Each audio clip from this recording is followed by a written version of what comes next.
I am Lauren Latona with SiriusXM Aviation. We are very glad to have you all here tonight for our Using SiriusXM Weather on Garmin Pilot webinar hosted by Josh Flowers of Aviation 101. So I welcome everybody here.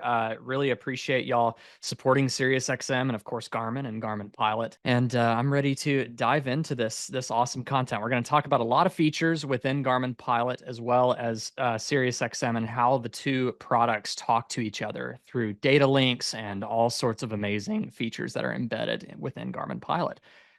So to start, little bit about myself. If you're not familiar with my YouTube channel, it's called Aviation 101 on YouTube, and that's really my bread and butter. That's what I've been doing full time for a handful of years now. So I consider myself a filmmaker, but I'm also a flight instructor. I'm very passionate about flying and teaching. This first photo on the top here, that's actually my dad and I flying in our 172. He's the one that got me into aviation, and that photo is actually taken right as we were told to rock our wings coming into Oshkosh this past AirVenture. So he got me into flying when I was super young, and basically I got my pilot certificate as early as I could at 17, and I worked my way up through the ratings and certificates over time. And in that time, I've filmed every step of the way, and I have my sort of, I guess we could call this my mission statement, that I have attached to my channel. My mission is to promote safe practices while sharing the beauty this world has to offer from the window seat of general aviation. I'm very passionate about safety. I think there's always a safe way to do things, but it's also important to have fun and enjoy the beauty that's out the window and the miracle that is flight. And that's exactly what I set out to do through my channel. Over time, I posted the first video in 2010, actually. So I have been making YouTube videos for 15 years, which is pretty wild to think about. I'm actually about to turn 29 years old, so I've been making YouTube videos for half my life, which was that kind of dawned on me a few months ago. Little wild there, but I've loved every step of the way. Over time, I've gained about 320,000 subscribers on YouTube, and it's been an amazing journey and very humbling too. And it's been a shared learning experience the whole way. So I've gone through and gotten my commercial airplane single engine land, single engine sea, as well as multi engine land. Of course, with an instrument rating, and instruments actually what I am most passionate about teaching, which leads me to the next bullet point there. Flight instructor, airplane single engine with instrument. I really love teaching instrument flying. And I've gotten, of course, complex tailwheel, high performance endorsements. And that's the Super Cub. I got my tailwheel endorsement in. That's the Seneca. I did my multi in.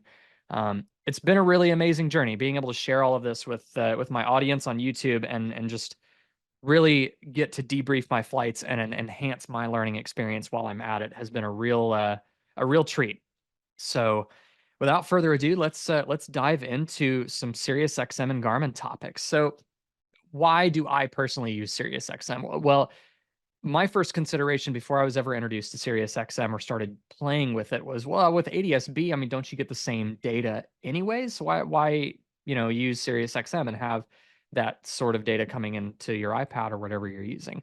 Um, I wasn't educated on it. I just wasn't aware that how much of a game changer satellite would be. I was also, back then I didn't have all that much cross country experience under my belt, so I just didn't connect the dots how important it would be, I guess is what I could say there. So I first used SiriusXM in 2020, and on that first flight, which these photos are from that flight, I was instantly sold. I filmed the flight. It's on YouTube. That was back in 2020. That's my buddy Miles, and that was his Cherokee 6 that he owned at the time. And we basically did an IFR cross country from San Marcos, Texas, down to Harlingen to drop off a friend of ours.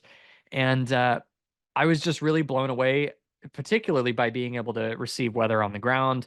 Before we even started taxiing out and lifted off to get ADS-B signal, we were getting a full gamut of data coming in from SiriusXM. So I was instantly sold on that flight. I was very happy with all of the capabilities that were there. Uh, Another example, another really, I guess, heavy hitting example, um, that came, I guess it was back in February. It was about a year, almost a year ago that we did this flight. So my fiance and I we were working out in California. She's also a pilot. That's her Cessna 150 there. and she's a mechanic as well. We were there because she was doing a maintenance job out in California. And when the job was done, we left California as a two ship with the 172 and her 150. And that's our route. We flew about 1,700 nautical miles all the way to what is now our sort of home area that we're spending a lot of time in at the moment. And there was a particular moment on that trip where SiriusXM really came in handy, and I didn't even realize how much it was helping me until sort of later on in the flight. So this photo here on the left was approaching Kingman, Arizona from the west. And you can see the screenshot of Nexrad there on Garmin Pilot. Had a lot of snow and sort of some virga and then some rain showers that were actually making it down to the surface in the valley around Kingman. And obviously, that view out the window is very ominous.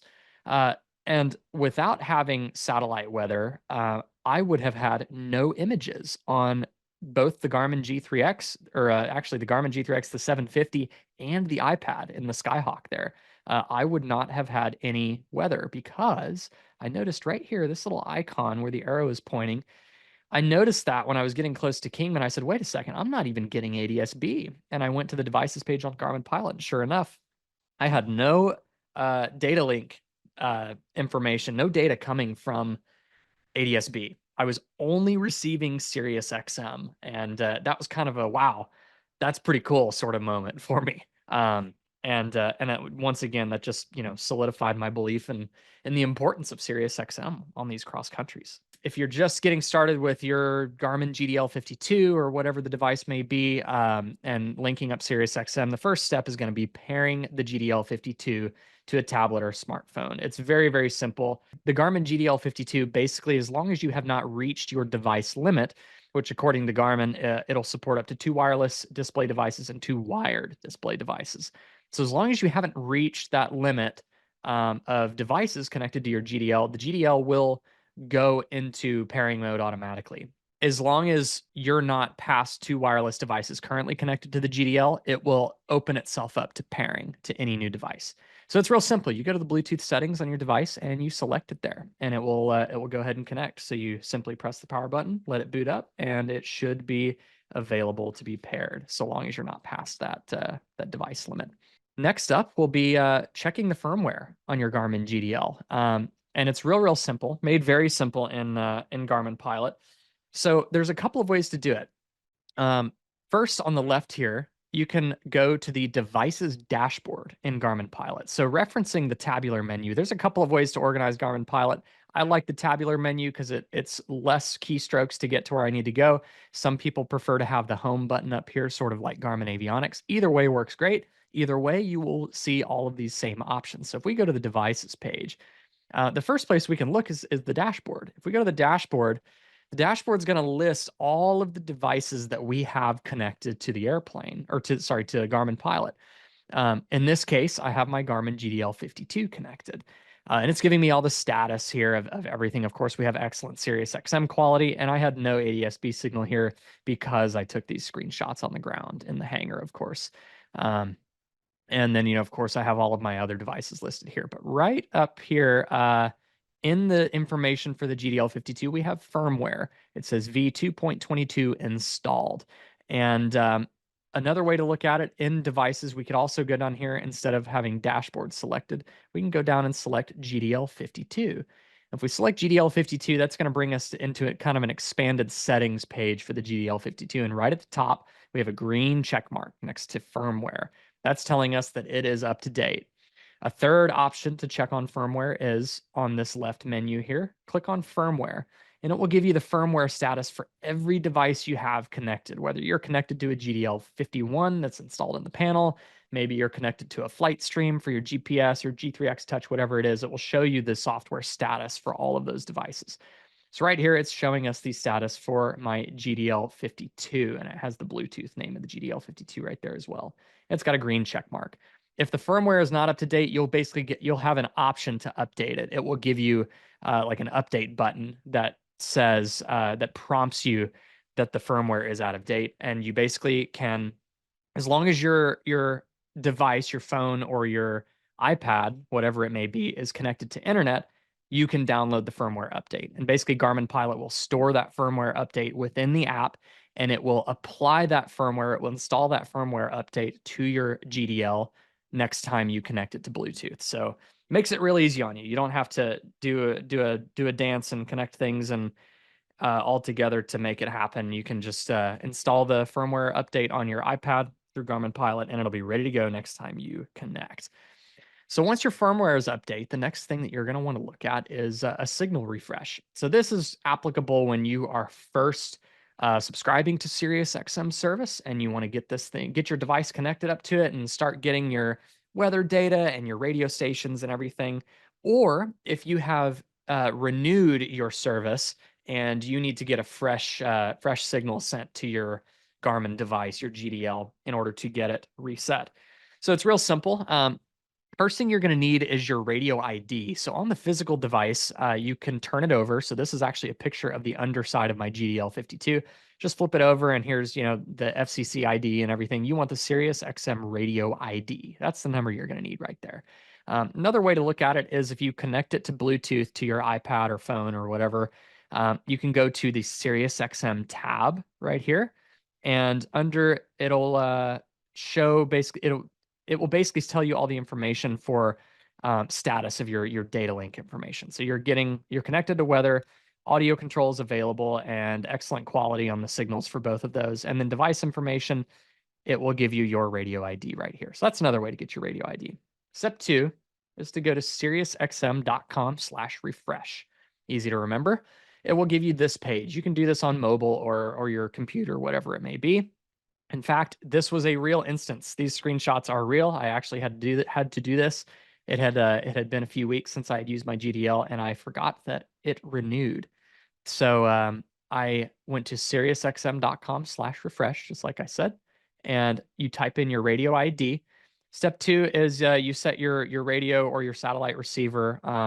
You go ahead and turn it on, and in this case, you want to make sure that your GDL has a clear view to the sky. It's not blocked by your hangar, or if you're in your house, maybe be by a window. You just want to make sure that you have good quality on the signal here. If you don't have good quality, it may not work as intended. Step 3 is it will send a refresh signal, and that signal is going to last about 20 minutes, and your device has to be on and listening for that signal.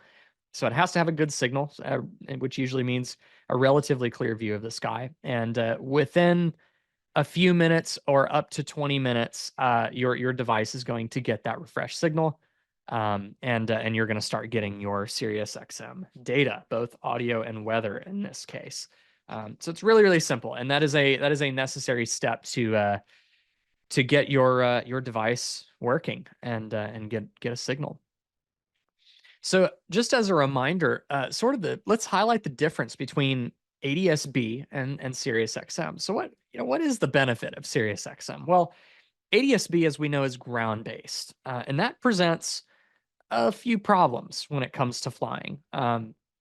When we're up there in the air, flying over terrain and at different altitudes and whatnot, we're going to have some issues with receiving SB, namely with terrain. And that brings me right back to my previous example of not being able to get ADS-B in this situation. And I was at 5,000 feet. I wasn't super duper low, but over this part of Arizona and California, I could not get ADS-B. So SiriusXM is really beneficial that you don't have to rely on that line of sight restriction with ADS-B. So if you're on the other side of a hill or a mountain from the nearest ADS-B tower, or maybe the only ADS-B tower, which is usually the case when you're flying out west, that can present problems. So SiriusXM really eliminates that. And I'm going to highlight another example where that really came in handy here in just a couple of minutes. But having that data come from satellites makes it extremely reliable at all altitudes, in all conditions, no matter where you are in the United States. You are getting this weather data, and it really it comes in handy all the time. But for me, it was situations like this that really sold me on SiriusXM being a requirement in my flight bag. So let's talk about coverage of SiriusXM through the United States. This is the coverage map. SiriusXM broadcasts into this green area, but Weather products are limited to the services available in that region. And what I mean by that is just because you may be getting excellent SiriusXM quality, let's say up here in Canada, in sort of the central part of Canada, you may have excellent SiriusXM quality, signal strength, but you may not be getting radar. For example, I believe, if I'm not mistaken, some radars do not reach up that far. And if there's no ground-based radar to gather the data and then be uplinked to the satellites to then be received by your device, well, then you're not going to be receiving radar there. So just like it says here on this slide, weather products are limited to the services available in the region. So not all regions have everything available. And radar is just an example of that. So that leads me to this example. Freeport, Bahamas, which of course is in the coverage map here. But again, depending on the region, you may or may not be getting all of the services. And on Grand Bahama Island, we were getting those services. My fiance Chelsea and I, this was a couple of years ago, but we flew the 172 out to the Bahamas on a big trip that we were doing across the United States. And that was kind of our finish line when we got out there. And SiriusXM really came in handy in a way that I didn't imagine that it would. And it was actually, I was very happy when I thought to do this because it actually got us out of a kind of an annoying situation. So this upper middle photo here, I took that with a video camera on the ramp. We had severe thunderstorms that were kind of rolling through in waves. But it would be gray and rainy, thunder and lightning, and then it would go to clear skies and the rain would quit. And then, maybe 10 minutes later, 15 minutes later, it would start drizzling. And in 25 minutes tops, we're in the middle of another thunderstorm. And we were trying to time our departure because we were trying to file our EAPIS and head back to the United States. We were trying to time our departure such that we could depart in between these waves of storms so that we're far enough away from the severe weather. But on the ground in the Bahamas, we had such crappy 3G cell signal that pulling radar images, they were so old that they were useless to us. By the time we were able to get and see the images, it was too late. We wasted too much time trying to pull the image. So what I ended up doing is I pulled my GDL out of my flight bag, and you can actually see it. I have it sitting on top of the glare shield right there. I pulled the GDL out of my flight bag, booted it up inside the airplane, and I let it acquire and download SiriusXM radar images. And they were, of course, not radar fast, like live radar fast, but they were much, much faster than the 3G cell signal that we were using on the ground. And that actually enabled us to see a clear image of where the weather was. And we timed our departure and we got out no problem. And of course, had an absolutely gorgeous flight climbing out and headed back to the United States, no problem. So that was an instance of SiriusXM that it really came in handy on the ground there. And the GDL52 being a standalone little battery powered unit as opposed to powering up the avionics and using the GDL51 built into the panel, that really came in handy. So that was an awesome use case for SiriusXM. So let's start diving into some features on Garmin Pilot. Garmin Pilot is one of these things. It's like I've used it so much, and every time I use Garmin Pilot, I learn about a new feature or a button that I just had never pressed, and I found out that that's actually going to be really useful to me, or whatever it may be. There's a wealth of features, and I recommend whatever electronic flight bag you're using, definitely devote some time, just like flying, just like going and doing touch and goes, for example. You want to be proficient with your electronic flight bag. Garmin Pilot, for example. It's when I started learning more about the features of Garmin Pilot, that I started learning a lot more about features in Garmin Pilot when I started sitting down and devoting time to playing with the app on the ground, not in the plane, just, in the comfort of your own home. Get on your tablet, get on your phone, and really play with it. Tap around, see what different stuff does, see how this manipulates the flight plan, and just really get used to the flow on it. Just like getting used to the flow in your airplane, being used to and being proficient with the flow on your electronic flight bag app is a really, really important thing. So I recommend you go play with these features that we're going to talk about. And whether you take notes here or you watch the recording after the fact or whatever it may be, or if maybe you're tapping along with us on your own device, I definitely recommend you practice with it and get used to using this stuff on your tablet or phone, so that when you do need it in the plane, you know exactly where to go and you feel proficient with it. So without further ado, let's dive into the features, and really start highlighting how they utilize SiriusXM data. First and foremost, we're going to talk about radar. We have two sort of classes of radar that we're going to talk about, or two reflectivities, is what I should say. We're going to talk about base reflectivity and composite reflectivity. First, we're going to start on the left here. We access pretty much all of the features that I'm talking about through the layers button, which is down here. If you're on map right here in the map page, the layer button is right here, sort of like the stacked layers there. If you tap that, it brings up this expanded menu. This is mainly what we're going to be dealing with through the rest of this webinar. This is pretty much where all the features are that we're going to be talking about. So first I click the layers, I select overlays, and I tap radar, which puts a check by it telling me that it is now enabled. And you can hit the drop down arrow, sort of like there's one right here and all of these. Hit the drop down arrow and it brings a sub menu down from radar. This is basically where your data is going to come from. Where is your radar coming from? So in this case, of course, for demonstration, we selected SiriusXM. If you're sitting in your home and you're not connected to your SiriusXM device, that's when you would choose Internet Composite or Internet Base. And of course, if you're not equipped with SiriusXM, selecting FISB is where you'd be getting ADS-B radar. So we select SiriusXM, and this is what we get. This time of year, this was about the most severe weather I could find in the United States, in the dead of winter, down near Miami, Florida. So this is an example of the contrast between base reflectivity and composite reflectivity. On the left here, base reflectivity, you can see that it's depicting the weather to be a little less severe.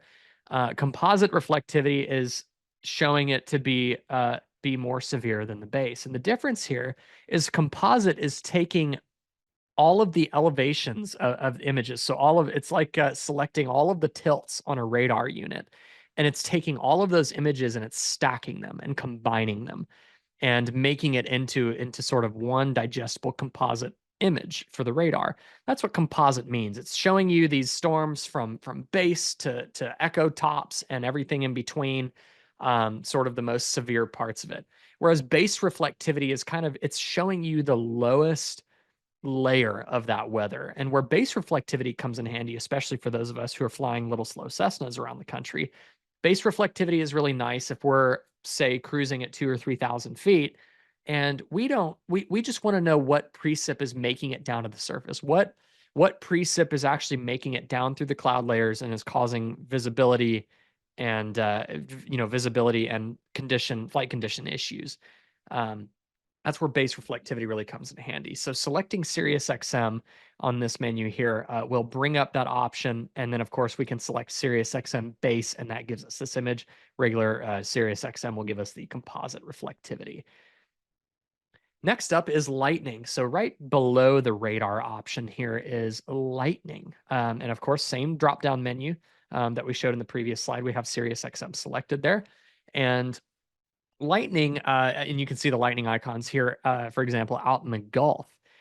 Lightning is a really great depiction for even places where that is beyond radar coverage. For example, you can sort of see where the radar can no longer reach out here in the water. We're still getting lightning data from SiriusXM, which is really awesome. That can be a fantastic indicator as to where the severe weather really is. And something that's important to understand as well, when you're receiving lightning data in flight from ADS-B, ADS-B can only depict cloud to ground lightning. That it will only give you little lightning bolt icons like this when it detects cloud to ground lightning. SiriusXM will show you these lightning bolts whether it's picking up cloud to ground or cloud to cloud lightning. And cloud to cloud lightning is that's a lot more indicative of a building thunderstorm. So you can catch severe weather in the making, so to speak, a lot quicker if you're able to see that cloud to cloud lightning data. So having that come from SiriusXM is really handy, whereas you don't get that from ADS-B. So that's yet another benefit of SiriusXM data. This is a feature that I am actually very fond of, and it's like I didn't know what I was missing until I started using this and playing with it, especially when it comes to sort of in a 172 that I fly primarily, you're cruising at 100 knots. So when you're planning on, see maybe a couple cells in the distance, and you want to figure out which way you want to deviate, or how far do you think you're going to need to deviate, for example, in order to stay a safe distance from the storms. The storm cell attributes are really fantastic for giving us that bird's eye view. So the photo on the left here, the screenshot on the left, is just the image of the SiriusXM radar. This is a composite image with the storm cell attributes sort of showing in their icon form, and then we're going to show the expanded form there. So each one of these little dots right here, these orange dots, indicate the center of a cell, of a cell that's returning on radar on the reflectivity here. So each one of these dots indicates a cell, and you have a track vector coming out from each cell. The track vector is the ground track of where that particular cell is moving. Of course, they're moving in some different directions here because that's the nature of this fluid system that we're looking at here.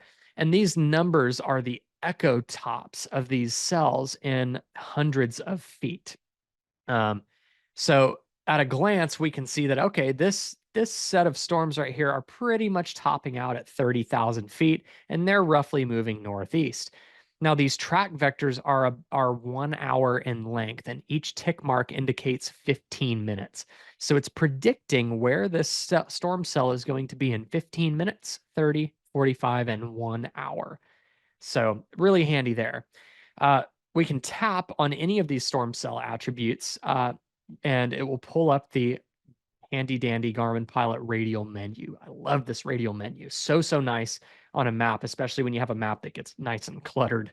It'll give you all the options right here. So we tap there, and we have an option here for storm cells. We tap right there, and it gives us the information for that particular storm cell. Its speed, direction, echo tops, how old that data is, and I'm going to highlight what that age actually means. That figure right here, it says 14 minutes old. That is how long ago your device received the data on this storm cell. That is not how long ago the storm cell was there. That's how long ago your device received that data. So there's going to be additional latency beyond that. That's something really important to consider for safety of flight. Is there any hail? Is there tornadic activity? And of course, that's the data source, which is SiriusXM. So that, in a nutshell, that is storm cell attributes. Really fantastic tool. Temporary flight restrictions. Real simple here. We just select TFRs in the menu. And this is, of course, in Southern California with the unfortunate wildfires that have absolutely wrecked so many people's lives out there. We have these TFRs as expected over them. Tap on any of them, and you'll see the TFR button option come up in the radial menu, and tap on it, and it will give you all the information, all the important information right here at the top. What kind of TFR it is, it's hazard firefighting. When is it active? It's surface to 10,000 feet. And then you can scroll down and get the rest of the information, of course, saying it's coming from SiriusXM right there. So TFR is real simple, and you'll see those pop up all over the country if you turn on the TFRs layer, and that data will be coming from SiriusXM if you have it connected. All right, winds aloft. Winds aloft is definitely useful for somebody flying a slow Cessna across the country. Ask me how I know. How do we access it? Well, there's a couple of ways, and the first way that I'm going to illustrate here is just right here on the map. Through the layers, again, we select winds, and we can drop down and just make sure that it's selected on winds aloft. And we will then get all of these barbs across the United States. I switched it to a sectional view here because it's just a little easier to see the barbs. And of course, these are the standard National Weather Service depiction of these wind barbs. And you can go over here where it says the altitude, and you can select the what altitude you want to be looking at. So like right here, I have flight level 240 selected, and it's showing us the wind direction and speed. And you can tap on any of those and bring up the Garmin radial menu, just like with the TFRs right here. And you can look at any of those particular data points for winds aloft and get that. Another way to access winds aloft, which is actually kind of my preferred lazy method for flight planning, is go ahead and put in a route. So for example, I have San Marcos, Texas to Alamogordo, New Mexico input here. And right down here next to the estimated time and route, it'll tell you whether you have a headwind or tailwind and by how much. That is an average across your route. And you can tap that and choose what data that's coming from. So if you're sitting in your living room again, messing with this and you're not connected to SiriusXM, you'll be using internet. We're connected to SiriusXM here. And then I can go to the altitude box, which is right here, tap that. And that's going to bring up headwind and tailwind components for all of my altitudes. So this is really how I choose my cruising altitude to begin with on a flight. Now, this is an average wind across the route. As you can see, we ride with a tailwind, and then at the end, it kind of drops off to a crosswind, and I would imagine it starts to shift to a headwind as we get a little closer to Alamogordo if I brought the altitude up. So another way to do it is bring up split screen with this arrow here on the map and click this button and it'll give you a slew of options to select to have on your split screen. I selected widgets and you can select winds aloft here. You can actually drag this little fader from your departure airport to your destination airport and it will show this little cyan diamond that goes across your route and shows you where that winds aloft data is showing you, and it'll show you the wind direction, speed, and temp at all the altitudes at that point on your route. So you can really kind of, am I going to need to climb up to 5,000 to get a better wind later on, or should I go ahead and descend? What does it look like here? Really, really neat way to do that in Garmin Pilot. So that's a handy way to access winds aloft as well. AirMets and SIGMETs, really simple. Again, just like TFRs, these are sort of advisories that are out there covering all sorts of different things. These screenshots are actually from an iPhone. I decided to throw an example on an iPhone here. This is Garmin Pilot, of course. We go down here to the layers menu, and it brings up a full screen menu here. And it's the same thing: radar, lightning, all that kind of stuff. We select AirMet, SIGMETs. And like, for example, here is a big AirMet or cluster of AirMets for icing. We have icing selected here. If we tap right there, it will bring up this menu, and you can select all the different options here for displaying AirMets and SIGMETs. And I believe if I were to scroll down, there's one more option that says volcanic ash right there. So you have all the options there, and you can cycle through them. And for example, I selected low level wind shear and surface winds, and here's one off the coast of South Texas. That's actually that's an advisory for strong surface winds. And of course, that data is coming from SiriusXM. So you just simply tap that, and it brings up the radio menu again. And you just tap that AirMet and take a look at the data there. All right, moving on to pilot reports, or PIREPs, as we normally call them. So pilot reports are really handy when you're flying, cross country or flying IFR, whatever it may be. Being able to see what other pilots are saying in the area, what are the ceilings doing, what's the convective activity looking like, etc. Really handy. Again, we go to the layers button and we pull that up, select PIREPs, and we have a cluster of them here in South Florida. Again, it was a reliable place for me to look for PIREPs because of the convective weather. I tapped right here just to illustrate another thing that Garmin Pilot does in a cluster of pilot reports. I tapped right there and it gives me the PIREPs button. And I tap the PIREPs button and I actually get a list of pilot reports because it's not sure which one I'm talking about. There's so many right there. So then I can select any of those and it will bring up an expanded version of all of the data from those pilot reports. And we can see that, of course, the data is coming from SiriusXM. It's a routine pilot report, etc. You can do that with any of those. METARs, TAFs, and model outputs. Super useful, obviously, when flight planning and kind of getting the big picture of how a route looks or how a day of flying is going to look. This is probably one of my go-to images here, and I'm going to explain something here in a second that I'm really fond of on Garmin Pilot. Again, we hit layers, and then we select weather right here, and the drop down, instead of saying where the data is coming from, it gives us options to select METAR, TAF, and MOS. So I have METAR selected. And if we go to the map, we have this box right here that says flight conditions. We can tap that and it's going to bring up a big menu of options for us to change to basically show us what data field or what data point we're seeing scattered across the map. So we're looking at flight conditions here, for example, and it is showing us, VFR, it's green. Here's some marginal VFR. Here's some IFR and mixed stuff up here in Michigan and sort of the Midwest. Over here, I selected cloud ceiling. So now we're looking at cloud ceiling. Here's 1200 overcast. Here's 2500, which is where the ceiling is. So a bunch of different options. That's how we access that feature. And here I have flight conditions selected. And one thing Garmin Pilot does that I want to point out is, you see, for example, this airport right here says IFR, but it has a split circle. The circle is actually two different colors. Well, the bottom half of the circle indicates visibility conditions. The upper part of the circle, the upper half of the circle indicates ceiling conditions.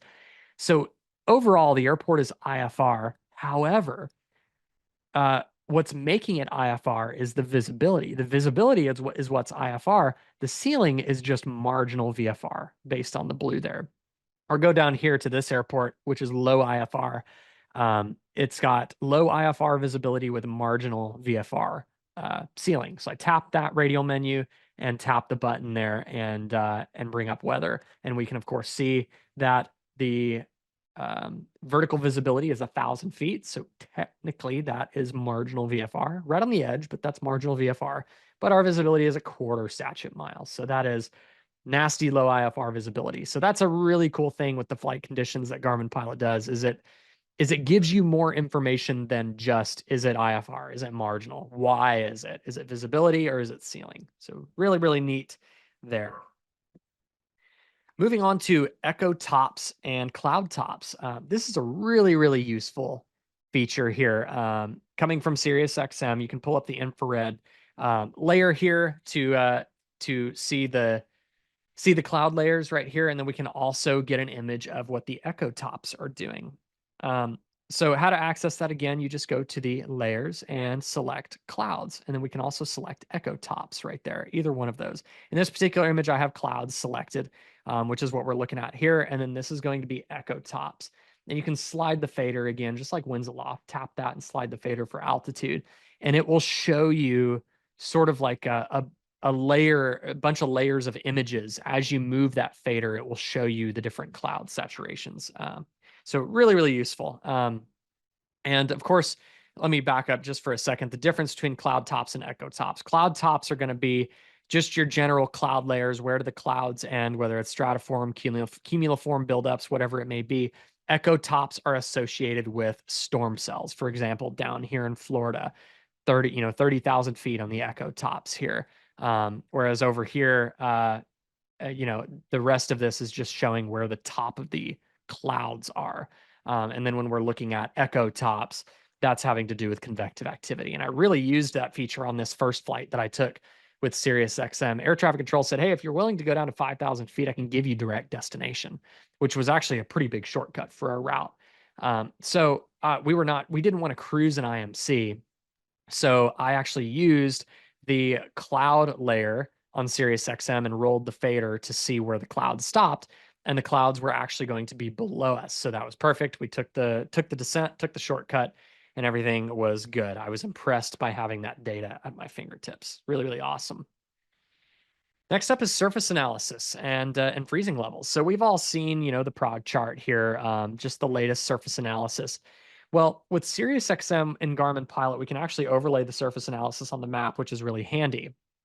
We can bring up the layers menu and go to surface features right here. And of course, it's coming from SiriusXM data, and it overlays it right here on the map. And I want to emphasize that this is the map where you see your airplane moving along your route as you're flying along. This is where you see radar. This is where you see everything. So having this data right here on your moving map is really nice to visualize again that big picture. You can see where the high is. So you can estimate that the wind is going to be spinning a certain way. And I can expect to have a headwind for the next 200 miles or whatever the case may be. And then, of course, having, this visualization of where your frontal systems are, cold front, stationary fronts, etc. You can go down here and tap where it says surface analysis, and you can select freezing level. And this will give us these beautifully colorful contour lines showing basically showing the gradient of freezing levels up in the up at altitude. And of course, these are really close together. We have a very sharp gradient of the freezing levels dipping way far south, of course, because it is winter. And we also had an Arctic blast around the time that I took this photo that all the freezing levels really dip south a lot further than they normally are. So that's a great way to visualize freezing levels there in Garmin Pilot coming from SiriusXM. Next up, probably the most important feature that we've all been waiting for is audio entertainment. Can't fly without that, right? So audio entertainment, really simple to set up. So in Garmin Pilot, there's two ways to access it, actually. First way is you can just click the connects button, is what this is called in Garmin Pilot, right here at the top. That'll bring down basically your device connection statuses. And in that box, if you are connected to a device that has SiriusXM audio, which the GDL52, of course, has, you will have your option to change volume and change stations if you tap the little arrow right there. Another way to do it is you can go to Devices, the Devices tab that we visited earlier, and select SiriusXM audio. And of course, find the station that's playing Matchbox 20 and select it. That's all you got to do. And you can select your volume here. Go back to categories. You can have favorite channels and everything. This is a really nice interface that's built into Garmin Pilot. You don't have to go to a separate app to control this or anything. Garmin Pilot has the interface built in right there to control the SiriusXM audio. Really, really nice. And I will also say that a connection for audio is needed to make sure that it gets into your headset. So of course, you're either going to need to utilize this stereo 3.5 millimeter output, which is basically kind of like a headphone jack, but that can go plug into your headset. Or if you have one of these airplanes with an audio panel that has a 3.5 millimeter jack, you just need to get a 3.5 millimeter cable and run that from your GDL52 into your panel.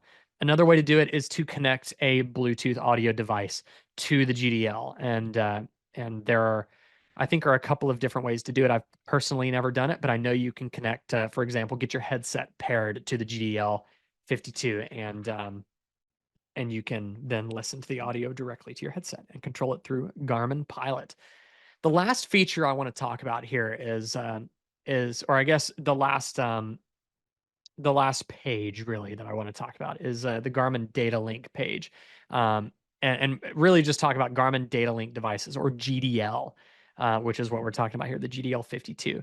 So if we go to the devices page and we go to dashboard, just like we saw earlier, it shows the GDL 52 is connected, it's charging 100% battery, all the situational data and signal strengths, everything is all there. But if we go to SiriusXM right here, we tap SiriusXM, it's telling us, first of all, we have green check marks at the top. Anywhere you see green check marks, that means good. We also have green bars, a little hard to see against the white background here, easier to see on the iPad, but you have green bars next to these, everything that is connected and has a good status, basically. There's a yellow bar next to ADSB because I am getting no signal, of course, because this was taken on the ground. So good indications there, lots of good green indications to kind of catch your eye and verify everything's working. We're connected to weather and available audio control. And down here, you can even scroll further than this. These are all of the points of data that SiriusXM is, that your device is listening to from SiriusXM satellites. And right next to it here, I highlighted this because I want to make a very strong point here to understand. These numbers are how old these data points are on your device. These times represent how many hours and minutes have elapsed since your Garmin Data Link device has received each data point. These times do not represent how old the data itself is. Here's a hint, it's much older. Not much, it's a little older, but there is a significant enough latency, from these numbers to when the data was actually collected that makes it such that, of course, you don't want to rely on the radar as if it were an up-to-date onboard radar that you have installed in your plane. It's not. It's a handful of minutes old, and that can mean life or death in some situations, and we've seen that many times in unfortunate fatal accident reports. So This is a good way to verify that, of course, SiriusXM, you are getting all of the data from SiriusXM and it's updating when it should, and at a reasonable rate. Some of these update faster than others just by design, because some of these data points don't get released, you know, but every 4 hours from the National Weather Service or whatever it may be. So this is a good place to come to look at how old these data points are, but you must understand that these times represent when your device received it. That is not representing how old the actual data is. So definitely a good thing to consider. So all of that being said, I appreciate you tuning into this webinar and listening to me ramble on perhaps a little too much on all of these amazing features in Garmin Pilot. There's so many features that you really have to go in depth to learn about this stuff. And again, I recommend, just like going out and doing instrument approaches, just like going out and doing touch and goes in your plane to stay proficient, crack open your electronic flight bag, crack open Garmin Pilot, and get proficient with it. Really sit down and play with it in the evening when you're sitting on your couch, or just get used to the keystrokes, get used to what all these features do, and really make sure that next time you get in the plane, you feel as proficient with your electronic flight bag as you do with your avionics, or with with any systems in the airplane. So again, I would be honored if you check out the YouTube channel, youtube.com/@aviation101, and then below are all of my social media networks, social media profiles on the networks there. And again, my mission is to promote safe practices, and I love sharing the beauty that is all around us from the window seat of a little airplane. It's my honor to be able to do this full time, and I'm glad that I could share this time with you guys. And I hope I was able to give you some insight into integrating SiriusXM into Garmin Pilot. Our YouTube page, which you'll see the link here, the URL here. It's also a great place to check out other recorded webinars that we have. We have a whole series with Scott Denstead, who is a meteorologist and CFI, on various aviation weather topics, as well as some other educational videos, including a whole series of Garmin how-to videos that Garmin produced about how to use SiriusXM weather on Garmin devices. If you do have any questions, any specific questions about features, or technical questions about what type of equipment you have and what it's compatible with, please email us at this email address that you see here. Please write it down: aviation.support@siriusxm.com. We do have a team of aviation specialists that are available to answer your questions, any kind of technical questions or questions about subscriptions that you may have. So please write this down and shoot us an email if something comes up that you think of after this webinar. It's a good email to have on hand.